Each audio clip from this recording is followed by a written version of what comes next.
तो आज हम शुरू करने वाले हैं सोशोलॉजी ऑप्शनल का रिवीजन। ग्रामीण एवं कृषि सामाजिक संरचनाएं, पेपर 2 का यूनिट 1 है ये। इसको शुरू करते हैं। इसके अंदर पढ़ेंगे ग्रामीण भारत और भारत वहाँ की संरचना।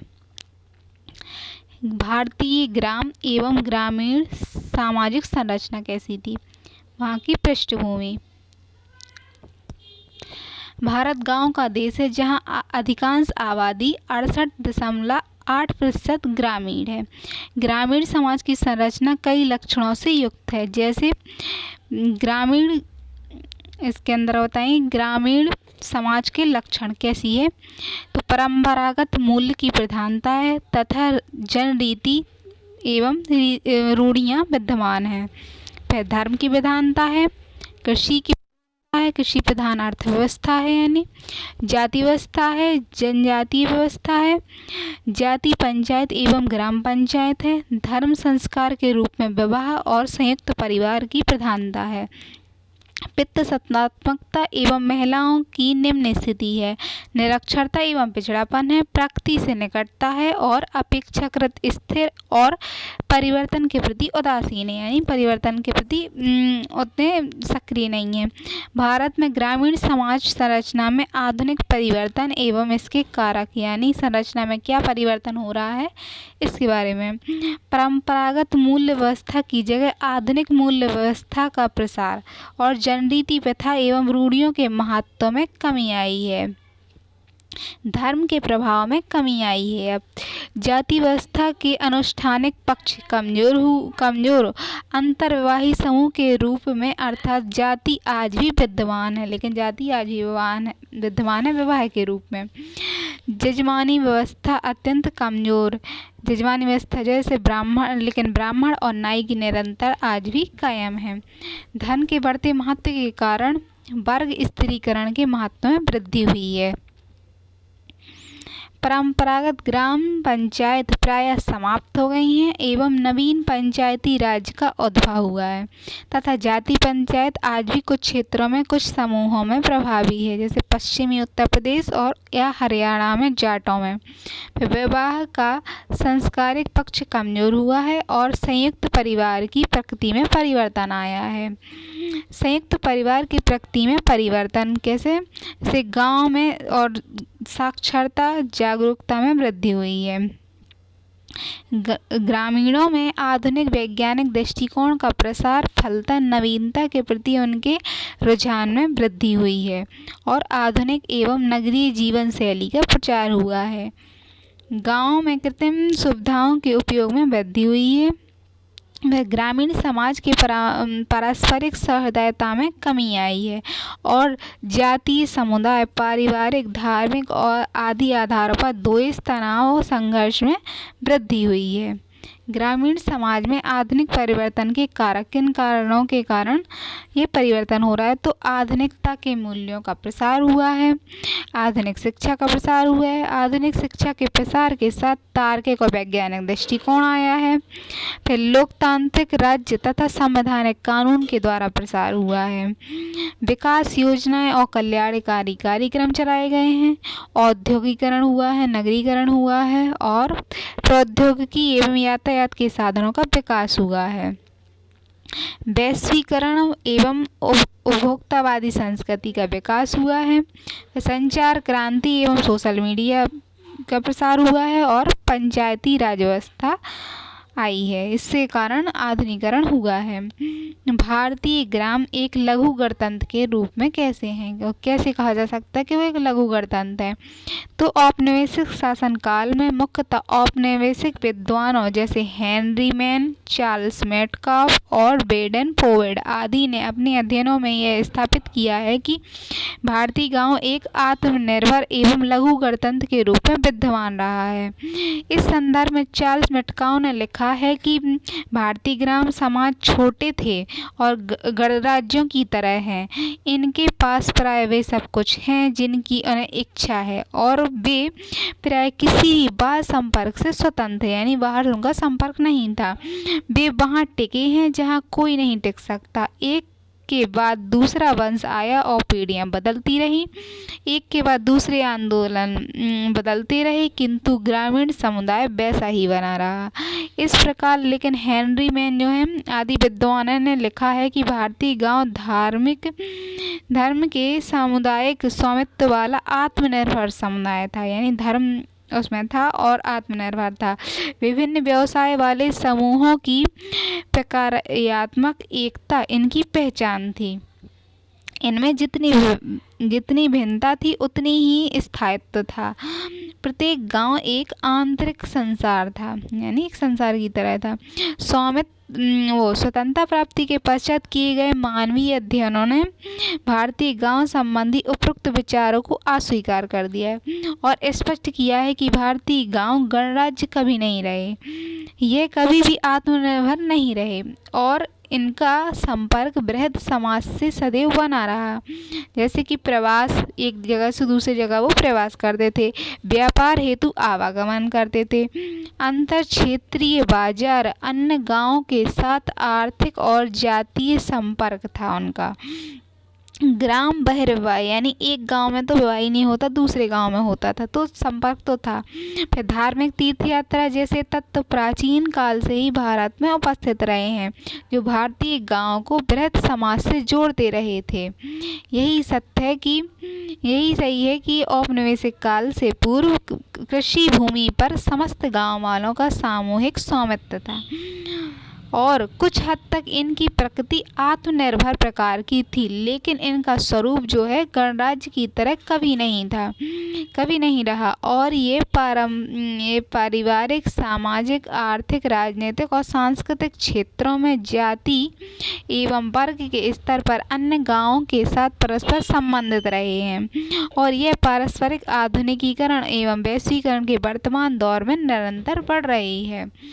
इसलिए निष्कर्ष है कि भारतीय गांव काफी हद तक आत्मनिर्भर तो होते हुए भी पूर्ण आत्मनिर्भर कभी नहीं रहे और पारस्परिक निर्भरता इनकी पहचान थी। तेजी से बढ़ रही हैं। बावजूद इसके भारतीय गांव बृहद भारतीय समाज की मौलिक इकाई के रूप में अपनी विशिष्टता आज भी बनाए हुए हैं। तो है कि भारत समाज कैसा था। तो अगला है भारत में पट्टेदारी प्रणाली। पट्टेदारी प्रणाली कैसी थी। तो पट्टेदारी प्रणाली का अर्थ कृषि भूमि व्यवस्था का वह रूप जहां कृषि भूमि का स्वामित्व किसी अन्य के पास होता है और कृषि कार्य किसी अन्य के द्वारा किया जाता है और इसके बदले में कृषि करने वाला जो है भूमि स्वामी को नगद उपज के रूप में लगान देता है।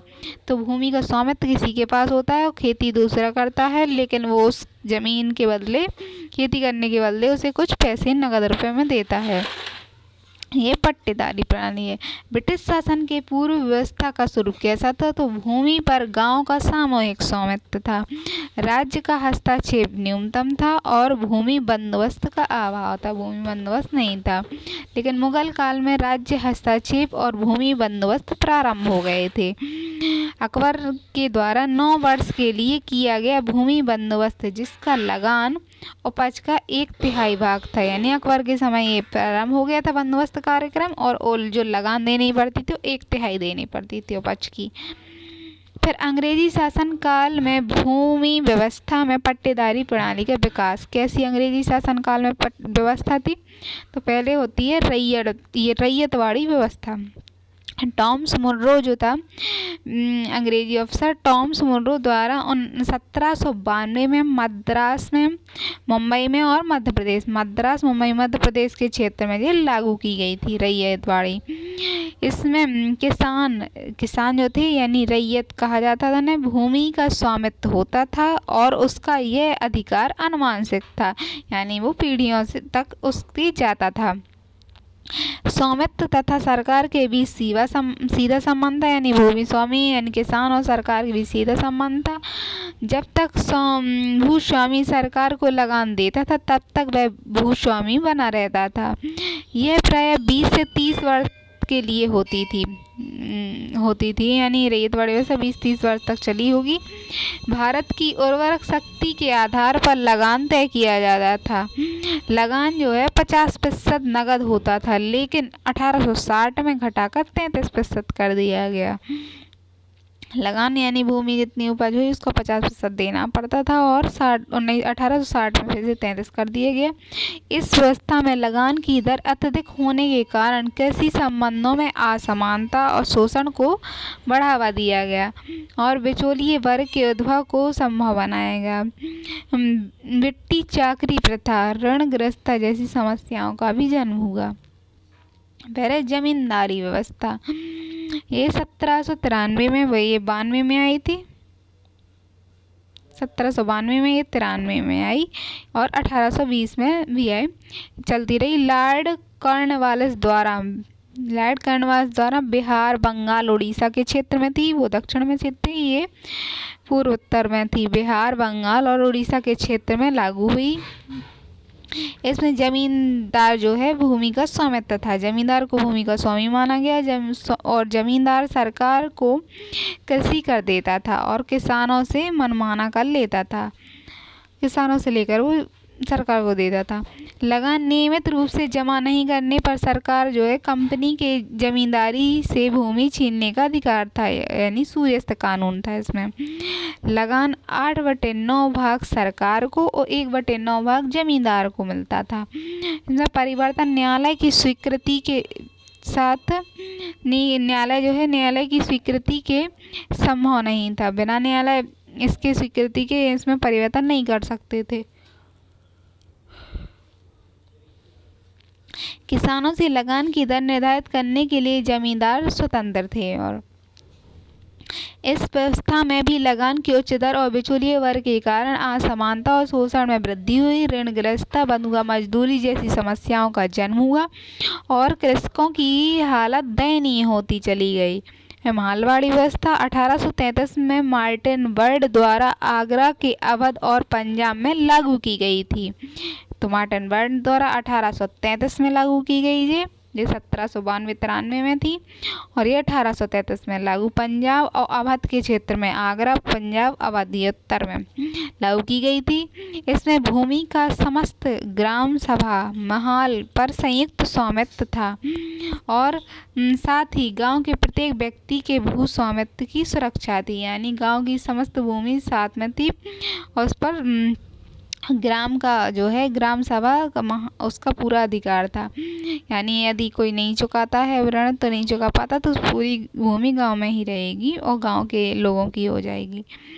आय का 3/4 भाग सरकार को, और लगान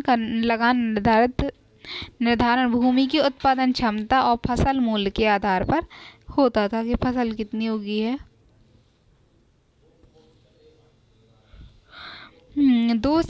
20 से 30 वर्ष के लिए लगान निर्धारण था।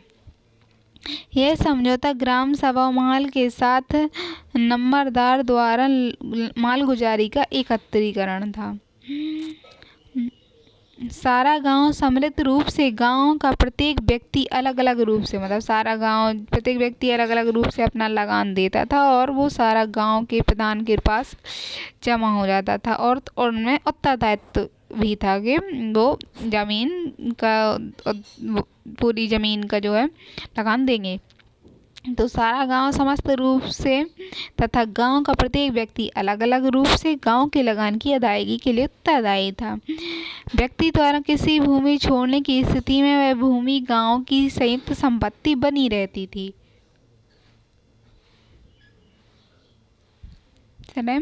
इस व्यवस्था ने भी ग्रामीण समाज में असमानता और शोषण को जन्म दिया, परंतु यह रैयतवाड़ी और जमींदारी व्यवस्था की तुलना में कम रही। स्वतंत्रता प्राप्ति के पश्चात पट्टेदारी प्रणाली, तो ब्रिटिश काल में बिचौलिए जो थे, उपरोक्त पट्टेदारी प्रणाली या भूमि व्यवस्था असमान शोषण पर आधारित थी। लेकिन स्वतंत्रता प्राप्ति के पश्चात समानता सामाजिक न्याय पर आधारित कृषि समाज की स्थापना हेतु उपरोक्त व्यवस्था में परिवर्तन जरूरी था। तो इस भूमि असमानता शोषण के उन्मूलन हेतु भूमि सुधार कार्यक्रम के तहत पट्टेदारी प्रणाली को समाप्त किया गया।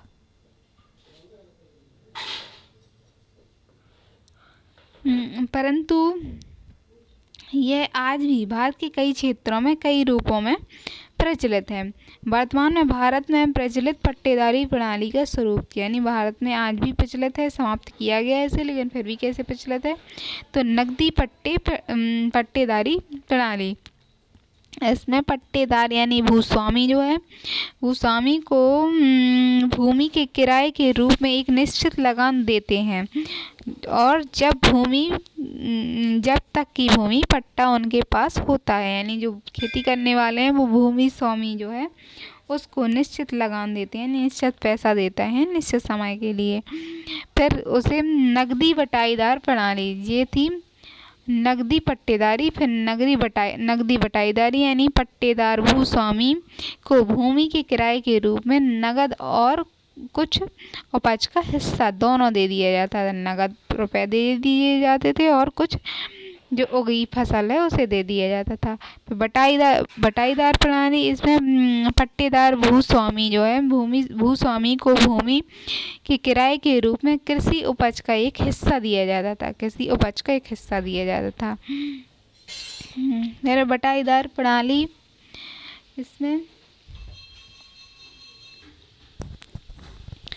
तो अब है बटाईदारी प्रणाली। इसमें बटाईदार भूस्वामी की देखरेख में सहायता या सहयोग से उसकी भूमि पर कृषि करता है और भूस्वामी को कृषि उपज का एक हिस्सा प्रदान करता है।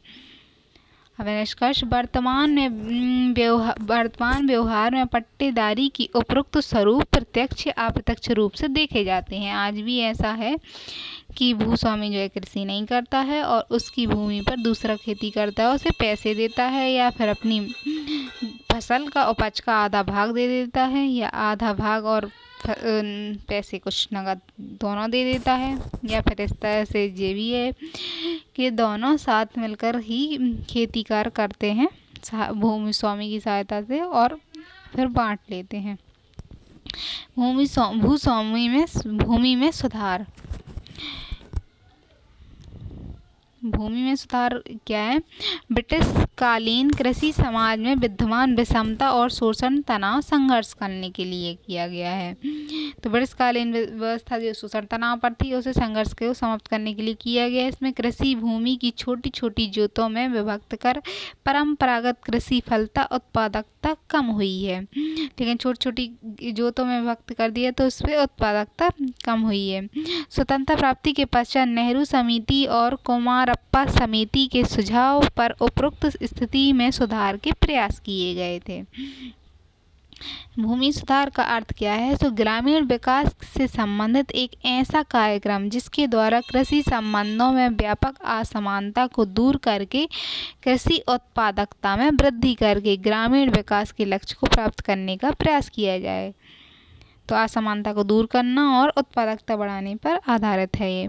भूमि सुधार कार्यक्रम के उद्देश्य, दीर्घकालिक उद्देश्य क्या है? दीर्घकालिक उद्देश्य है कि समानता, कृषि संबंधों में समानता हो, सामाजिक न्याय की स्थापना हो और कृषि समाज में निर्धनता का उन्मूलन किया जाए। यानी समानता, सामाजिक न्याय स्थापित करना है और निर्धनता का उन्मूलन करना है। तत्कालीन उद्देश्य काश्तकारों, तत्काल क्या उद्देश्य है? तो तत्काल में यही है कि काश्तकार जो हैं मतलब जो खेती करते हैं कि किराए पर लेके काश्तकारों को भूमि का स्वामित्व प्रदान करना है, वो उन्हें भूमि का स्वामित्व मिले। काश्तकारों को भूमि की बेदखली से सुरक्षा और मुक्ति प्रदान करना है।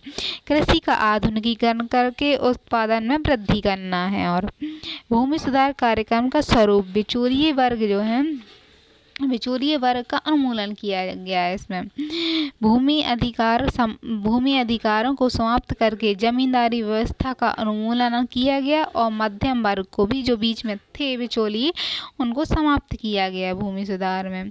फलतः लगभग 2 करोड़ काश्तकारों का सरकार के साथ सीधा संपर्क हुआ और काश्तकारों का सीधा संपर्क सरकार से हुआ तो सरकार अब उन्हें सहायता दे सकती है।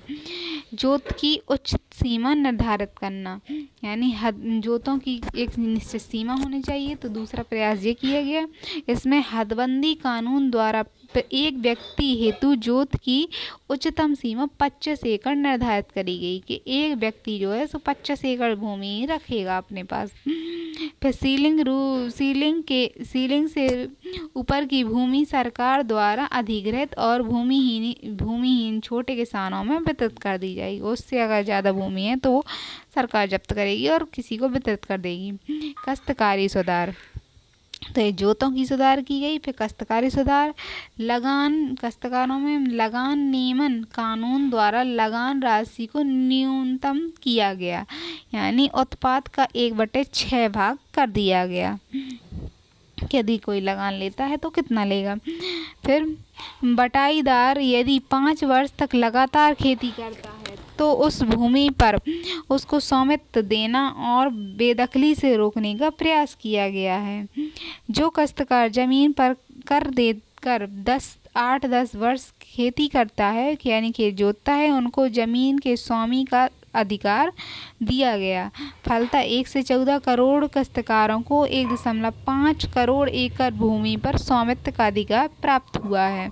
तो जो उस खेती को जोतते हैं तो उनको 8-10 साल तक जोतते हैं तो उनको स्वामित्व का अधिकार दिया गया है। भूदान एवं ग्रामदान आंदोलन द्वारा बड़े भूस्वामी से भूमि प्राप्त करके भूमिहीनों को भूमि प्राप्त की गई है। बड़े स्वामी से भूमि प्राप्त करके, जिनके पास अधिक थी, उनसे प्राप्त करके छोटे भूमिहीन किसानों को दी गई है। कृषि का पुनर्गठन, ये अगला प्रयास पुनर्गठन किया गया। इसमें भूमि की चकबंदी के माध्यम से कृषि भूमि के छोटे छोटे टुकड़े हैं जो उनको एकत्र करने का प्रयास किया गया है। फलतः कार्यशील जोतों का आकार, जो जोत है उसका आकार बढ़ा, जिससे आधुनिक कृषि को प्रोत्साहन मिला है।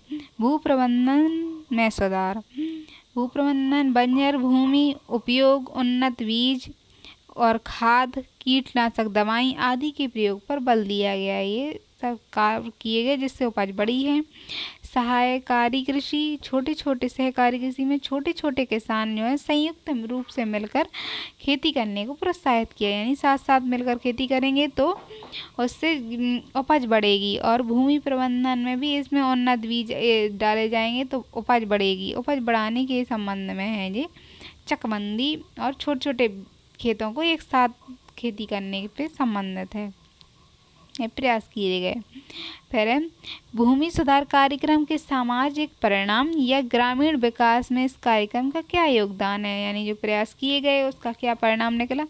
पहला है भूमि का समान वितरण संभव हुआ, तो कृषि संबंधों में समानता की दिशा में परिवर्तन संभव हुआ। इससे शोषण, बेगार और बंधुआ मजदूरी के उन्मूलन में भी ये सहायक हुआ।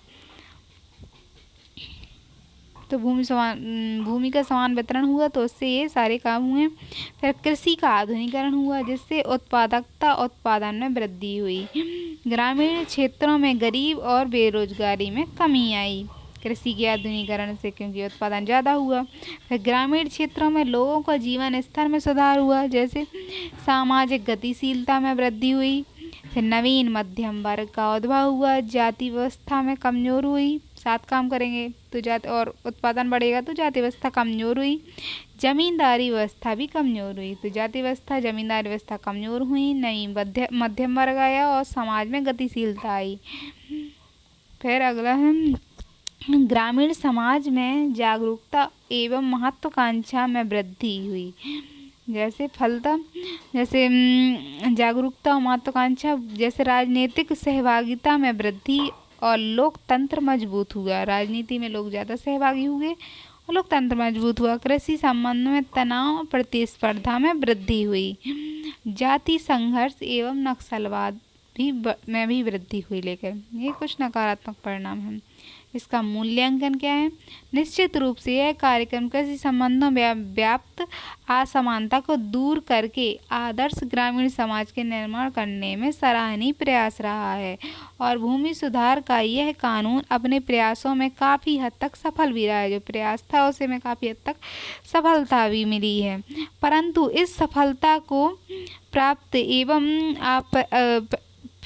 पर्याप्त एवं अपेक्षित नहीं माना जा सकता, क्योंकि आज भी भारतीय गांव में भूमि संबंधी असमानताएं एवं इससे जनित अन्य असमानताएं और शोषण विद्यमान है। पूरी तरह तो लागू नहीं हो पाया, पूरी तरह से असमानताएं नहीं खत्म हुई।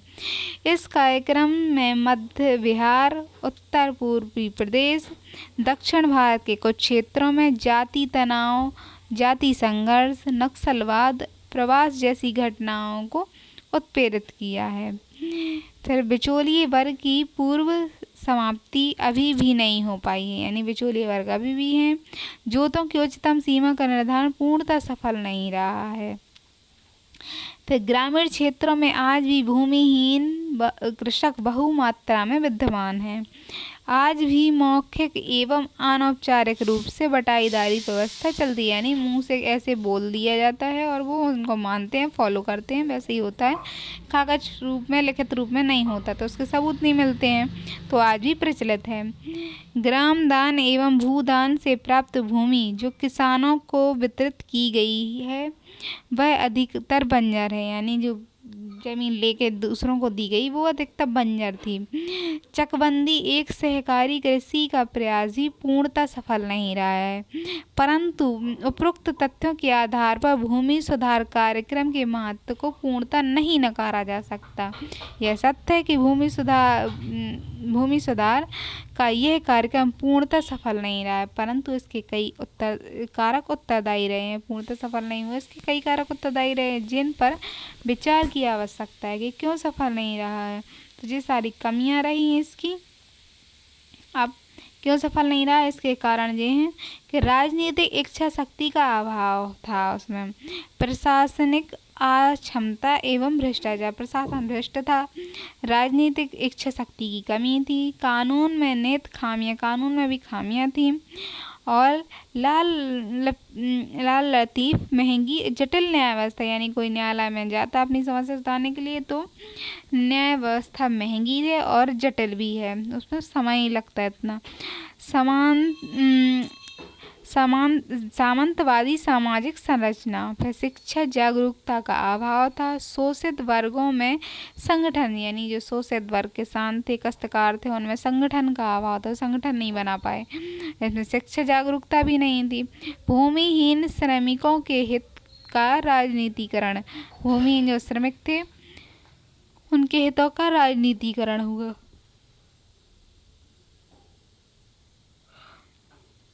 निजीकरण को प्रोत्साहित करने वाली नई आर्थिक नीति अपनाई गई और हाल ही के वर्षों में उपरोक्त चुनौतियों को देखते हुए कुछ प्रयास किए गए। से मॉडल APMC एक्ट 2013 किया गया, राष्ट्रीय सुधार नीति 2013 का निर्माण किया गया, model agriculture land leasing act 2016 आया, कृषि उपज और पशुधन विपणन और संवर्धन से सरलीकरण के लिए अधिनियम 2017 आया, mall contract farming and service act 2018 आया।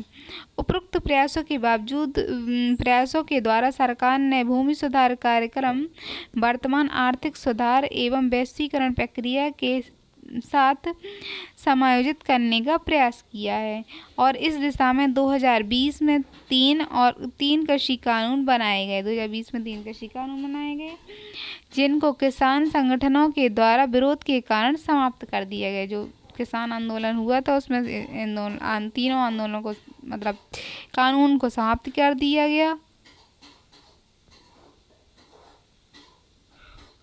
ये कानून थे कृषि उपज व्यापार और वाणिज्य संवर्धन और सरलीकरण हेतु अधिनियम 2020 के तहत बनाए गए थे। कृषक सशक्तिकरण एवं संरक्षण करना, कीमत आश्वासन कृषि सेवा पर करार अधिनियम 2020, आवश्यक वस्तु संशोधन अधिनियम 2020। यानी इसमें 3 कानून थे। पहला तो ये था कि कृषि उपज और व्यापार वाणिज्य वाला, फिर दूसरा है कृषि उपज व्यापार वाणिज्य वाला, दूसरा कृषि की कीमत आश्वासन वाला, कीमतों को नियंत्रित करने पे, तीसरा है आवश्यक वस्तु संशोधन अधिनियम 2020। यानी ये तीनों नियम थे, इनको समाप्त किया गया इन आंदोलन के कारण।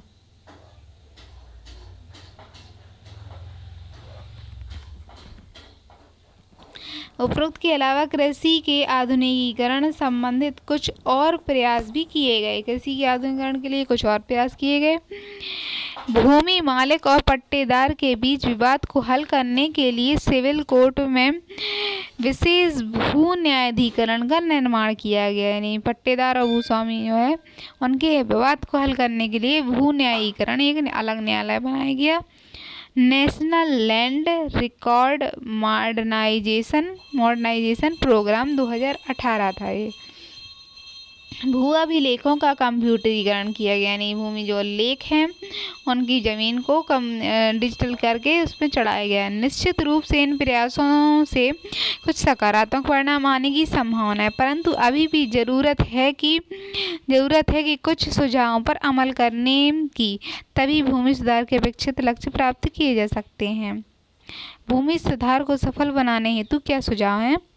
तो दृढ़ राजनीतिक एवं प्रशासनिक इच्छा शक्ति का विकास किया जाए, प्रशासन में भ्रष्टाचार का उन्मूलन किया जाए, सरल सस्ती त्वरित न्याय व्यवस्था को संभव बनाया जाए, कानून में निहित विसंगतियों को दूर किया जाए, परिवार के आधार पर जोतों की अधिकतम सीमा का निर्धारण किया जाए कि एक परिवार को इतनी सीमा में खेती करने का अधिकार होगा। शिक्षा के प्रसार द्वारा जागरूकता का विकास किया जाए और भूमि सुधार कार्यक्रम के प्रावधानों को नवीन आर्थिक नीति के अनुरूप बनाया जाए। भूमि सुधार कार्यक्रम जो आज की आर्थिक नीति चल रही है उसके अनुसार हो। MALL एक्ट 2016, MCFS एक्ट 2018 को तथा अन्य प्रयासों को सुचारू रूप से लागू किया जाए। जो एक्ट बनाए गए हैं उनको लागू करना। भूमि सुधार जोतों की अधिकतम सीमा का निर्धारण। यानी अधिकतम सीमा का निर्धारण का क्या अर्थ है? जोतों की अधिकतम सीमा का निर्धारण का अर्थ क्या है? तो जोतों की अधिकतम सीमा का निर्धारण भूमि सुधार कार्यक्रम के तहत लागू किया गया एक ऐसा कार्यक्रम है जिसके अंदर कृषक सामाजिक संबंधों में व्याप्त भूमि असमानता शोषण के उन्मूलन हेतु किसानों के भावी जोतों और वर्तमान जोतों की उच्चतम सीमा का निर्धारण करना है। यानी जो किसी भूमि के प्राप्त भूस्वामी के पास जो भूमि है उसमें असमानता है उसको दूर करके शोषण उन्मूलन करके किसानों की जो है उच्चतम सीमा निर्धारित करना है कि इतनी ही भूमि एक व्यक्ति के पास रहेगी।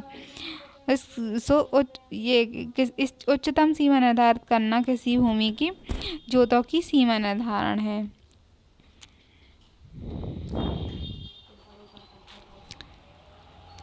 इसके तहत इसमें सीलिंग कानून है। जैसे इसके तहत सीलिंग से ऊपर की भूमि का राज्य सरकार द्वारा अधिकृत कर लिया जाता है। अधिग्रहण करके भूमिहीन कृषि और छोटे किसानों में बांट दिया जाता है।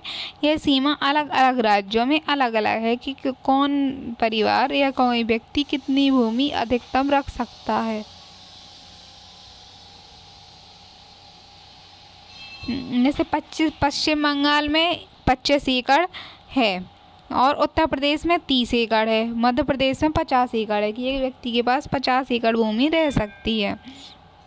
एक परिवार के आधार पर काम किया गया है। कार्यक्रम के परिणाम। इन कार्यक्रम के क्या परिणाम है? तो सकारात्मक परिणाम में भूमि का समान वितरण संभव हुआ, भूमिहीनों को भी भूमि प्राप्त हो गई और भूमि का सदुपयोग उत्पादकता में वृद्धि हुई, भूमि का सदुपयोग होने लगा। पारिवारिक श्रम का अधिकतम उपयोग हुआ और परिवार के जो श्रमिक हैं घर में और बाकी लोग वो भी अपना श्रम दे सकते थे। सहकारिता में प्रगति में सहायक, सहकारिता की प्रगति में सहायक हुए। ग्रामीण निर्धन एवं आर्थिक विषमता के उन्मूलन में सहायक हुए, यानी विषमता के उन्मूलन में सहायक थे। ग्रामीण विकास को संभव बनाकर देश में संतुलित विकास को सहायता करना। ग्रामीण विकास यानी संतुलित है तो और आगे भी विकास होगा, संतुलित विकास होगा। ग्रामीणों में राजनीतिक जागरूकता बढ़ाकर और राजनीतिक सहभागिता को बढ़ाकर लोकतंत्र के विकास में सहायता है। इसके नकारात्मक परिणाम भी हुए लिखे। अनार्थिक जोतों में वृद्धि, प्रगतिशील कृषि को हतोत्साहित किया गया। जो चल रही थी कृषि, तो प्रगतिशील कृषि को हतोत्साहित किया गया। अनार्थिक जोतों में वृद्धि की गई और इसमें बिक्री योग बचत में कमी हुई। कृषि के आधुनिकीकरण में कठिनाइयाँ बढ़ी। कृषि का आधुनिकीकरण किया गया, उसमें कठिनाइयाँ बढ़ी हैं। इससे महाजनों के प्रभाव में वृद्धि हुई है। अन्य परिणाम क्या हैं? तो जजमानी व्यवस्था कमजोर हुई है, जाति व्यवस्था कमजोर हुई है और नवीन मध्यम वर्ग का विकास हुई, ये पॉजिटिव है। कृषि जोतों की अधिकतम सीमा निर्धारण कार्यक्रम के मार्ग की बाधाएं और असफलताएं, यानी कि जोतों का जो कार्यक्रम लागू किया गया उसके मार्ग में क्या बाधाएं थी और असफलताएं क्या हैं उनकी। तो बाधाएं एवं असफलता के कारण क्या हैं? राजनीतिक दृढ़ इच्छा शक्ति का अभाव है, फिर कार्यक्रम का राजनीतिकरण होता रहा, प्रशासन है जो उसमें उदासीनता है, कानून में खामियां हैं, नवीनतम रिकॉर्ड का अभाव है, महंगी न्याय व्यवस्था है, सामंतवादी सामाजिक संरचना है, भूमिहीनों में संगठन का अभाव है। जिनके पास भूमि नहीं है तो भूमिहीनों में संगठन का अभाव है। बंजर एवं अनउपजाऊ भूमि की प्राप्ति, नई आर्थिक नीति का निजीकरण को प्रोत्साहन।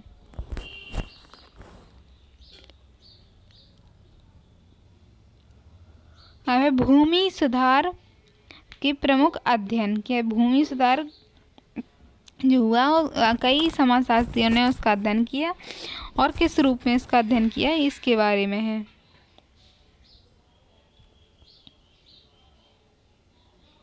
तो पढ़ चुके हैं।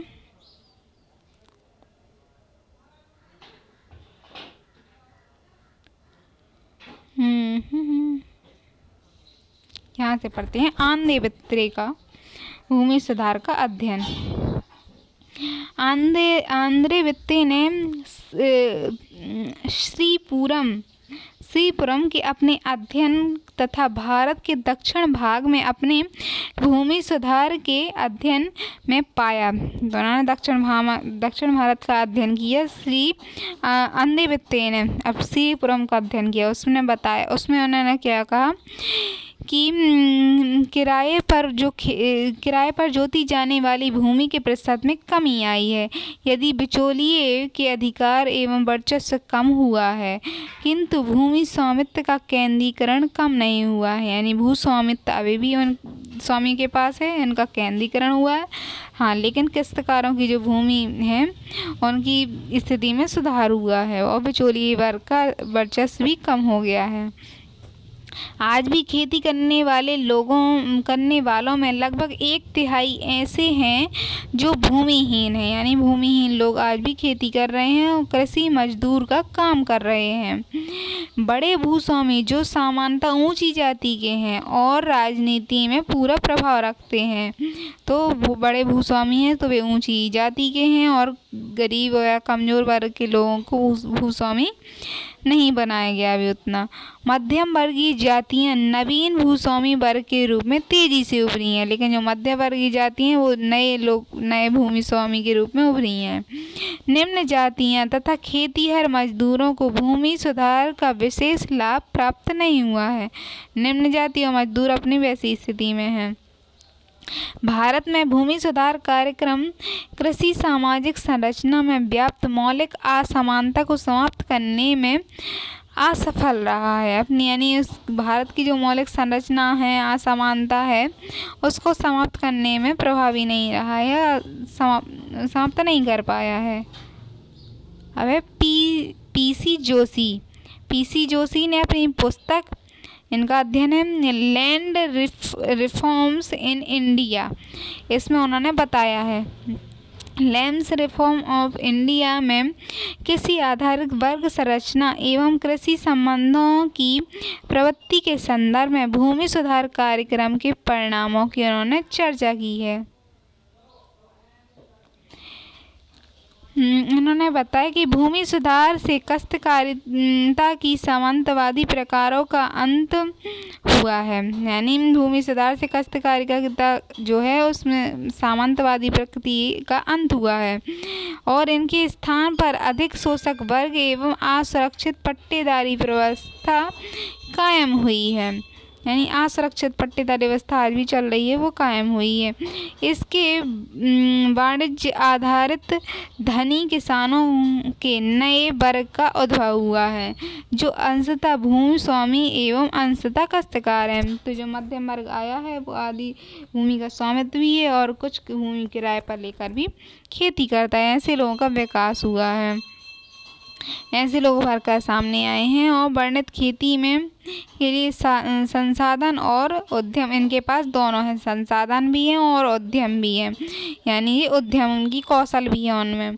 वह इस तरह जोशी का निष्कर्ष है कि भूमि सुधार कार्यक्रम का परिणाम असंतोषजनक रहे हैं क्योंकि ये कार्यक्रम कृषि संबंधों में नेता असमानता को दूर नहीं कर पाए हैं और खेतीहर किसानों के हितों के बजाय बड़े दबाव समूह के हितों के पक्ष में कार्य करते हैं, यानी छोटे जो मध्यम किसान हैं या निम्न किसान हैं उनके हित में तो काम नहीं कर पाए हैं और बड़े समूह के पक्ष ही में कार्य कर रहे हैं। फिर जी कोटेश्वर का अध्ययन पढ़ेंगे कि इसमें उन्होंने क्या अध्ययन किया है। जी कोटेश्वर ने भूमि सुधार के परिणामों के संदर्भ में किए गए अपने अध्ययन में भूमि सुधार के परिणाम के रूप में किसानों को बढ़ते सर्वहाराकरण की ओर ध्यान दिया है।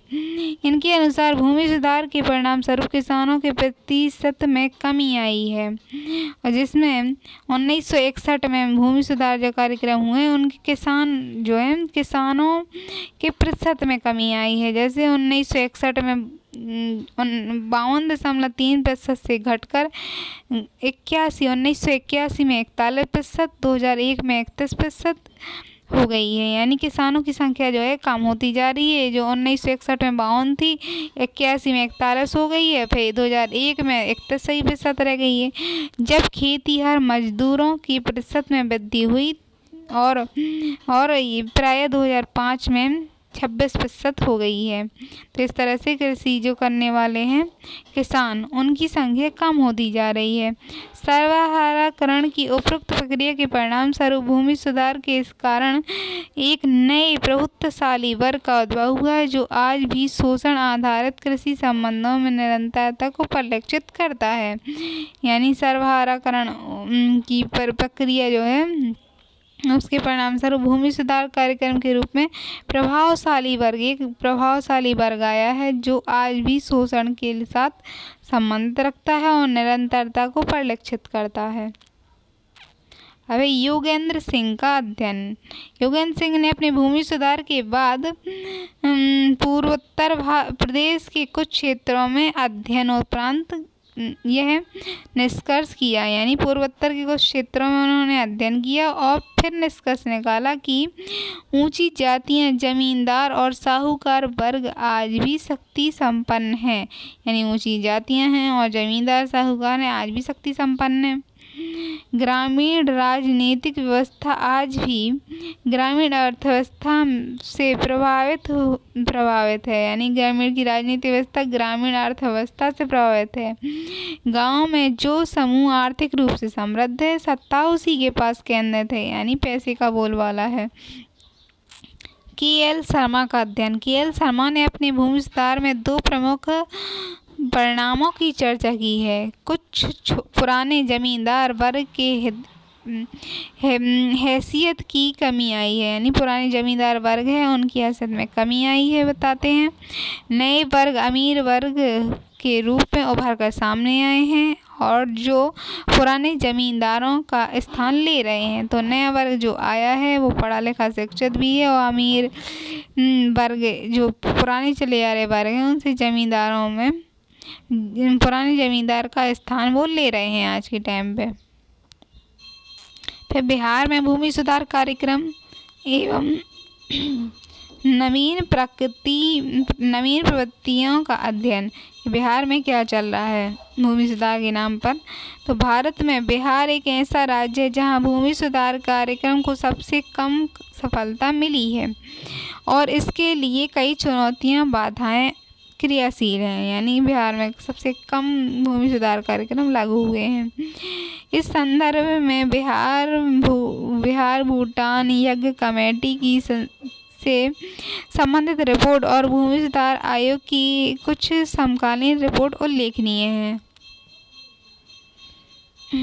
यानी इस संबंध में जो यज्ञ कमेटी की संबंधित रिपोर्ट है और भूमि सुधार आदि रिपोर्टें दी गई हैं।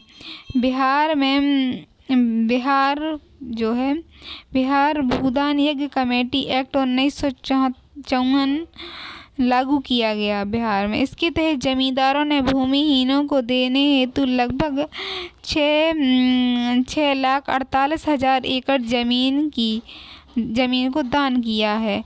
इससे 2,78,000 एकड़ जमीन बंजर थी और पहाड़ एवं जंगल श्रेणी में थी। तो जो एक्ट आया था भूदान का उसमें उन्होंने भूमि तो दान की लेकिन भूमि ऐसी दान की जो कि बंजर थी और जंगल श्रेणी की थी। भूदान यज्ञ कमेटी के प्रसार आज भी 1,00,000 एकड़ जमीन शेष है। उसके पास अभी भी जमीन है जो भूमिहीनों को अभी नहीं बांटी गई है क्योंकि इस पर कुछ दबंगों का कब्जा है। जो भूमि से मिली है उस पर दबंगों का कब्जा है, इसलिए वो वितरित नहीं की गई है। कमेटी की रिपोर्ट के अनुसार इसके लिए बिहार सरकार उत्तरदायी है, लेकिन इसके लिए बिहार सरकार ही उत्तरदायी है यदि सही नहीं हुआ है तो, क्योंकि बिहार में कई दलों की सरकारों ने भूमि सुधार कानून को निरंतर नज़रअंदाज किया है, यानी भूमि सुधार कानून को लागू नहीं किया और नज़रअंदाज किया है और मामले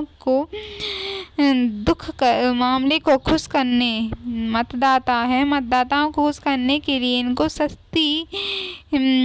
सख्ती से लागू नहीं किया गया है। तो मतदाताओं की खुशी के लिए इन्होंने जो नियम थे उनको सख्ती से लागू नहीं किया गया है। प्रशासनिक अधिकारियों द्वारा भूमि सुधार रिकॉर्ड को अपडेट नहीं किया गया है, इन्हें भी काम कर दिए।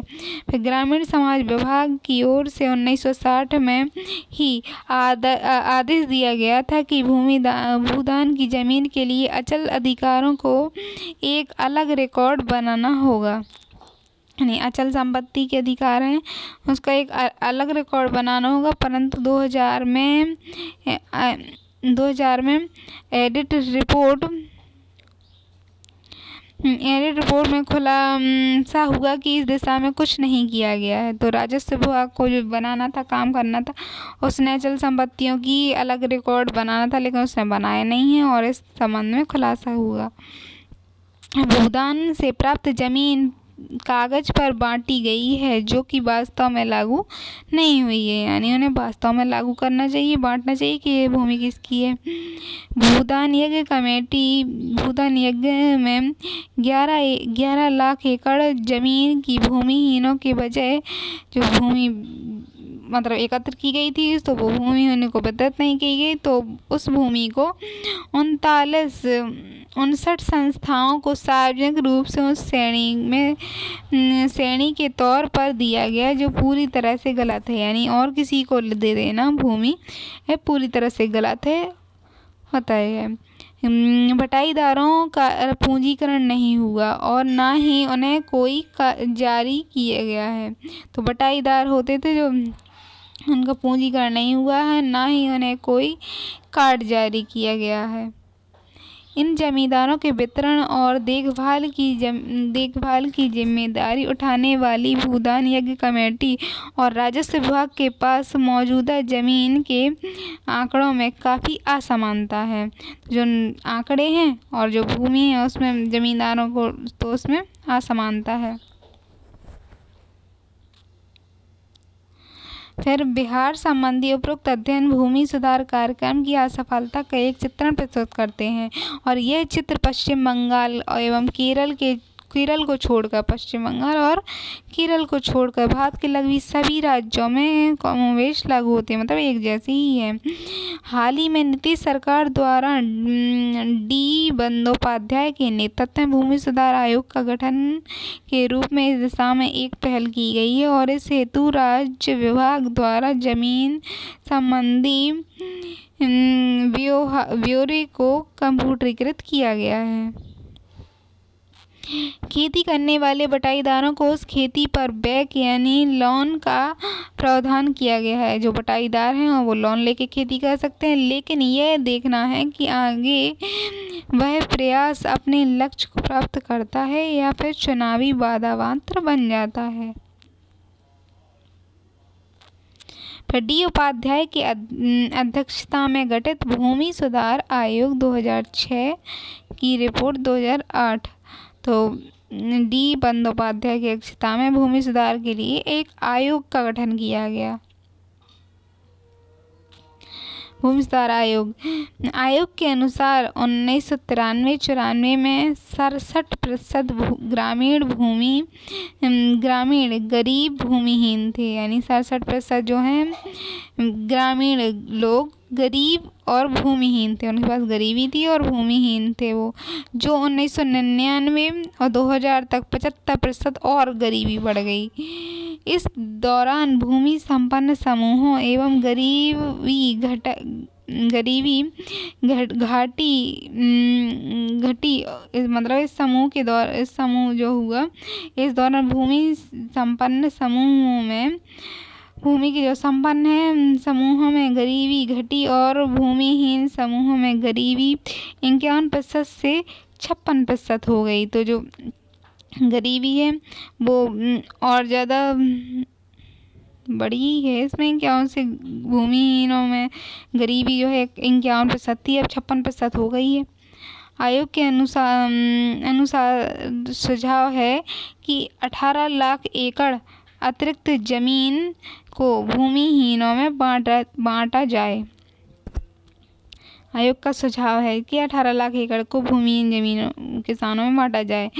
बटाईदारों की सुरक्षा हेतु पृथक बटाईदारी कानून बनाया जाए और किस भूमि पर 2 श्रेणियों का अधिकार दिया जाए, जैसे रैयत जिसे भूमि पर पूर्ण स्वामित्व हो। रैयत यानी जो किसान खेती करता है उसे रैयत बोलते हैं, तो उसे भूमि का पूर्ण स्वामित्व हो, और बटाईदारी जिसे मात्र भूमि जोतने का अधिकार हो। तो बटाई 2 व्यवस्थाएं अलग अलग हो, तो रैयत हो जो भूमि का स्वामी हो और बटाईदार जो निश्चित मात्रा में खेत जोतते हो, उनको अधिकार दिया जाए।